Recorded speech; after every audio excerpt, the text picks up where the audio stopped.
Shalom, meus amigos, um bom dia a todos vocês. Nessa que certamente será uma linda manhã na cidade santa de Jerusalém. Como vocês podem ver, ainda é muito cedo e eu vim aqui ao Kotel Maravi fazer as minhas orações. Essa é uma época do ano em que o Kotel é muito concorrido, sobretudo nos horários em que é feita a leitura de Selihot, sobretudo agora por parte dos judeus sefaraditas. De modo que, sendo sexta-feira, eu tenho oportunidade de vir fazer também as minhas orações aqui no Kotel e não quero perder a oportunidade de compartilhar com vocês um pouco mais da imensa sabedoria da Torá. Até porque para um judeu não existe um lugar onde ele possa, com kavaná, com dedicação, buscar uma conexão com o Criador, como aqui no Kotel Maravi, sobretudo no período como esse que nós atravessamos, que é o mês de Elu, que é o mês de preparação de toda a humanidade para o julgamento que vai ter lugar por parte do Criador em Rosh Hashanah. De modo que cada um de nós deve buscar, por meio de um Messirut Nefesh, um balanço das suas ações, para que possa, por meio desse balanço, identificar as transgressões que cometeu, sobretudo no último ano, e começar a corrigir essas ações na direção de uma techuvá completa. Isso que mobiliza o povo judeu nessa época do ano. E isso também, evidentemente, é o centro da minha preocupação, porque como qualquer ser humano, eu também desejo ter o meu nome inscrito no livro da vida por mais um ano. E uma vez que estamos aqui, vamos aproveitar para estudar um pouco mais da Torá. Como todos vocês sabem, o povo judeu no mundo todo vai fazer a leitura de uma nova porção semanal da Torá, que nesse Shabat corresponde a Parashá Shoftim, Juízes. E é uma coisa que nós que dedicamos a nossa vida ao estudo da Torá, logo aprendemos que quando a Torá nos diz duas coisas praticamente ao mesmo tempo, nós podemos ter a certeza absoluta de que elas estão intimamente relacionadas. Embora, muitas vezes, essa conexão seja um tanto obscura, ou seja, nós não conseguimos compreender qual é a relação entre os temas, apesar deles estarem conectados na narrativa da Torá.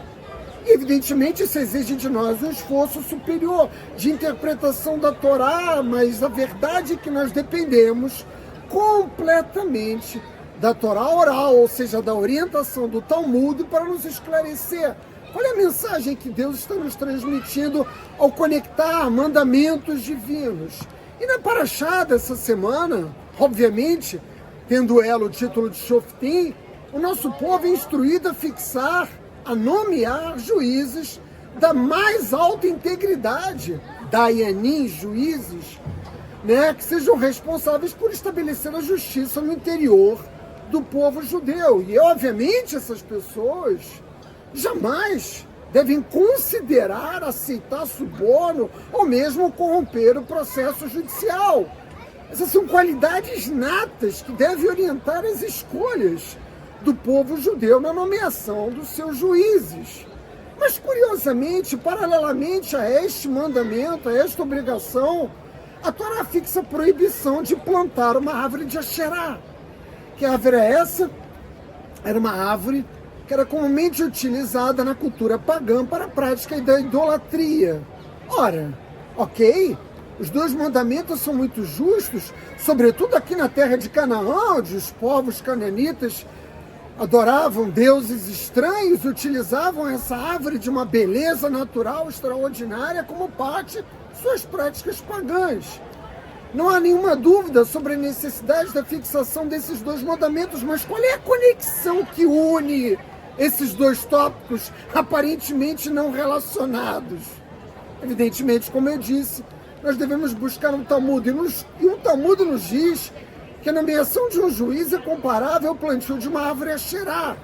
Ora, ok, nós podemos compreender no nível superficial essa ideia, mas certamente ela não é completamente esclarecedora. Bom, eu provavelmente vou ser interrompido 1 milhão de vezes por judeus tocando o shofar. Saibam que nós, Ashkenaz, é que introduzimos a tradição de todo mês de Elul, após a leitura de Shacharit, fazer o toque do shofar.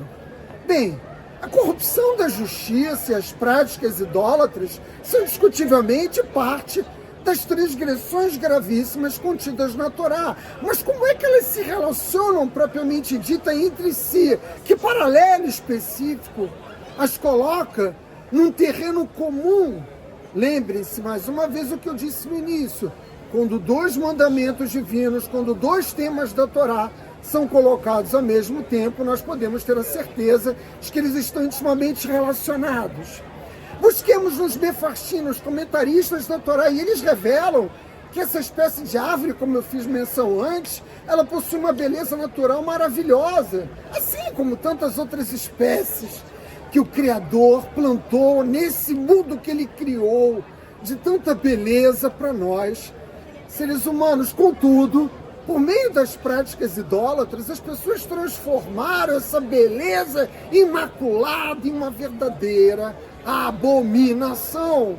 Ainda que seu exterior seja encantador, de fato os relatos da Torá indicam que a árvore possuía essa beleza, a própria essência da árvore, ela foi contaminada pelas práticas idólatras e por essa razão é proibido ao povo judeu plantá-la, sobretudo no pátio do Beit HaMikdash. Vamos nós de novo.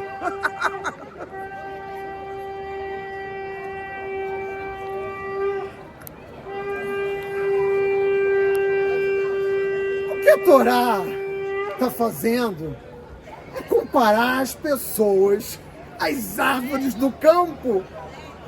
Vocês não acham que as pessoas que caminham por aqui, sobretudo os judeus observantes da Torá, são elementos dominantes da paisagem e de uma beleza excepcional? Eu acho.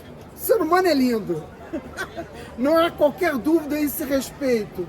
E na paisagem natural do mundo, muitos desses seres humanos possuem talentos, habilidades especiais, chegam a ser, em alguns casos, seres humanos notáveis. Todos nós conhecemos pessoas assim passam pela nossa vida ao longo de toda a nossa existência, qualidades que aparentemente as tornam escolhas ideais, e assim deve ser para o povo judeu, para servirem como magistrados no interior da sociedade judaica, os daimim, para formar os Beit Din, os tribunais rabínicos do povo judeu. Eu sei que, ao preferir essas palavras, vocês estão pensando na realidade do Brasil ou de outros tantos países, mas nos atenhamos aos princípios. Naturalmente, os princípios existem para nos ajudar a pensar acerca da realidade.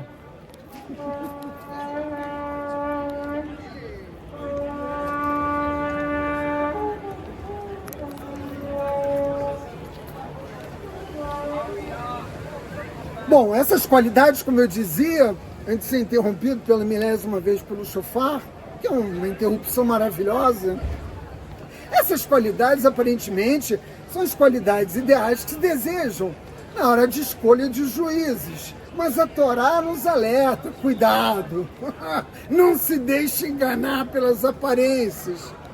Tem muita gente se apresentando aí como cabalista, não é. Tem muita gente se apresentando como judeu, não é. Tem muita gente se apresentando como rabino, não é. Tem muita gente que afirma categoricamente determinadas verdades que não são tão verdadeiras assim.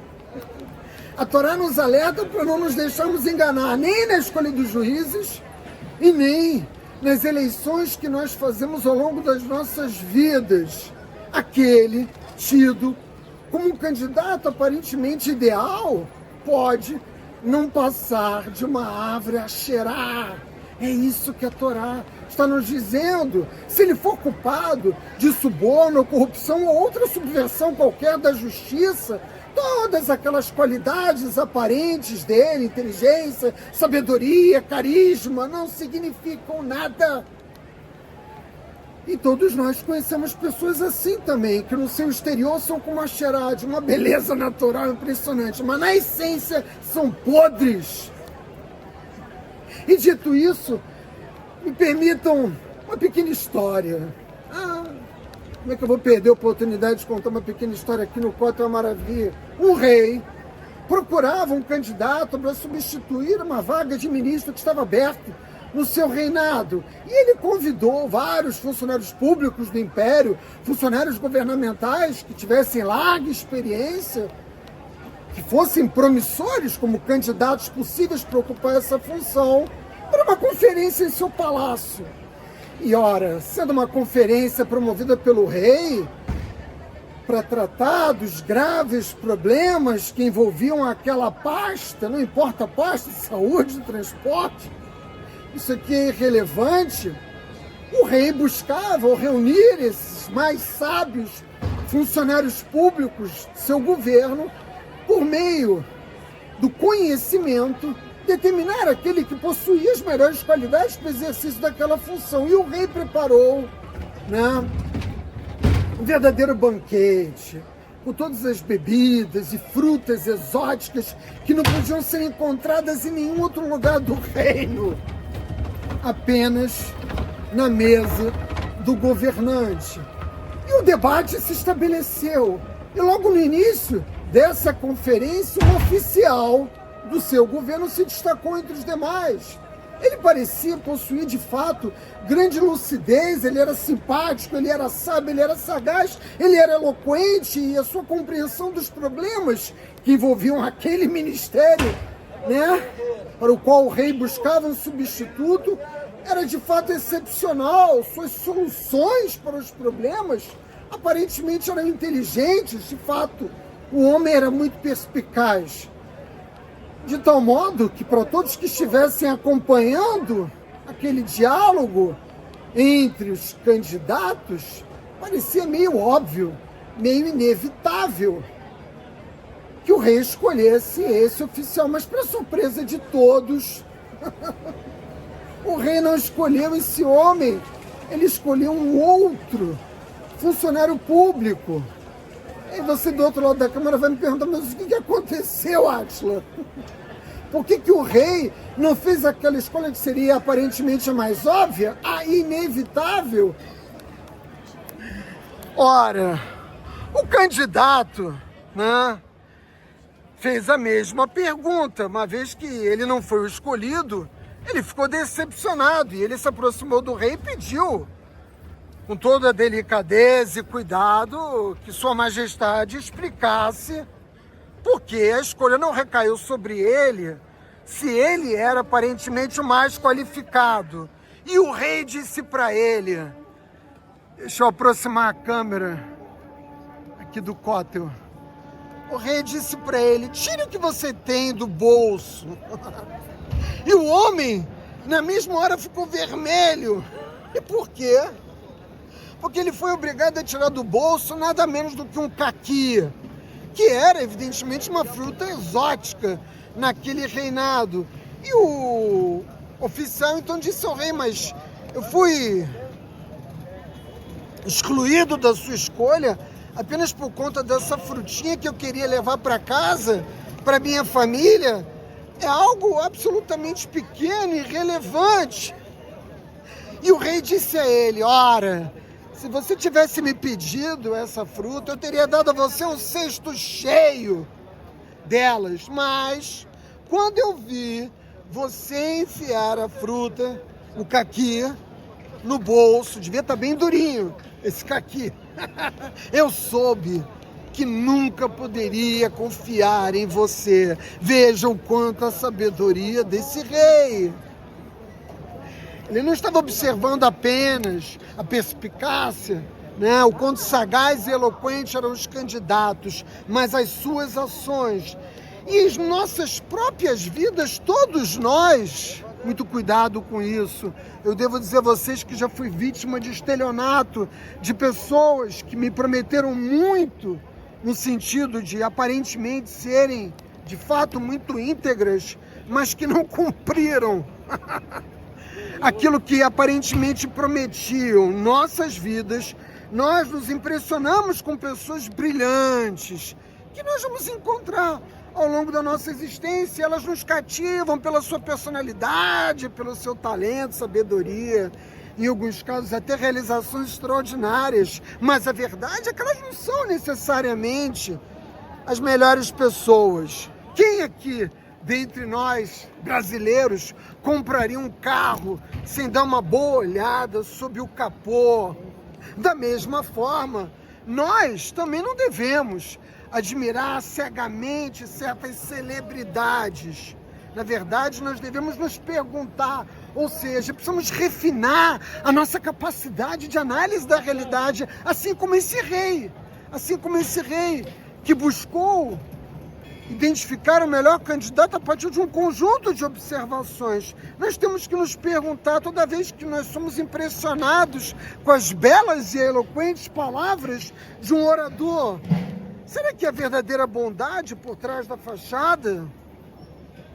Vejam, mais importante do que eloquência, carisma, sagacidade, a sabedoria judaica nos diz que as qualidades que de fato nos tornam pessoas melhores e que devem ser admiradas, imitadas por todos nós, são, na verdade, a gentileza, a humildade, a integridade. Essas são as qualidades que nós buscamos identificar naqueles a quem vamos dar mérito, dar crédito, confiar.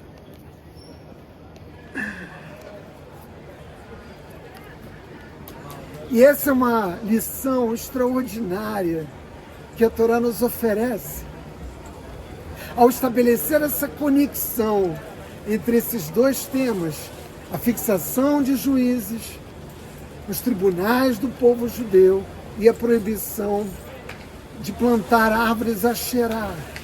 Ou seja, as pessoas podem ser, muito comumente elas são, como árvores no campo, mas nós devemos ser capazes de enxergar com um olhar muito mais criterioso aqueles a quem reconhecemos ser de grande beleza, meus amigos. Shabbat Shalom a todos vocês.